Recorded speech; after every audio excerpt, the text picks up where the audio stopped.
Yeah, so I just wanted to do a little demo on these XR75 brake hubs and the situations when you think these things are very frozen up.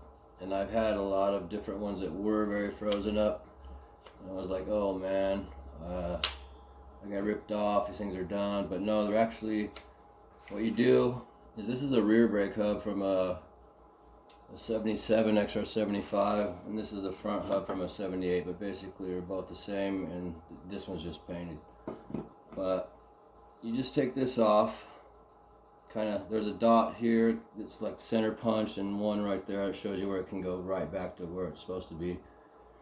But when you take this off, this brake lever, take the springs off the brake hubs. Just take a pair of needle nose and try to twist them off, and they'll probably come off somehow. And then you just pull this pin out right here, because this thing really is not threaded in or anything. It seems so stuck in there that it won't come out, but it will. You just pull on it with some pliers and twist it back and forth. It comes right out. And you'll see that the grease is so old that it's just totally seized and stuck in there. It won't even turn.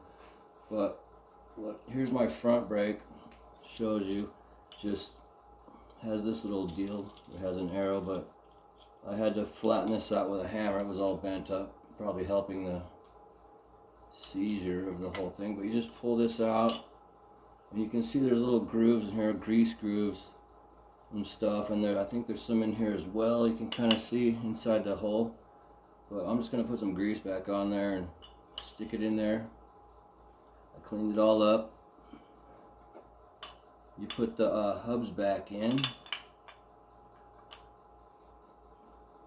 like that, and that thing will twist really easy after you get all that grease crap out. Just put some new grease inside that rod inside there that goes to that, and then just snap your springs back in. I used a pair of Klein needle nose because I'm an electrician. That's why I was using this to unscrew that little puppy. It came right out when I did that.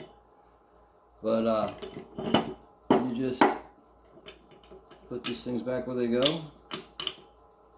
One spring goes in there, under, one goes over, one goes under there and over, and a little lube and you're back in business.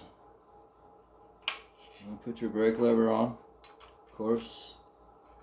Line up the holes where it's center punched, and it goes back on, you know, just like where it's supposed to be, and it'll just move freely at that point. I can't really do it because it's loose, but just wanted to show you that it's supposed to move free like that. And this one was already good, so I'm not taking that apart. I'm just going to grease it a little bit. Maybe I will. I don't know. We'll see. Alright, peace out.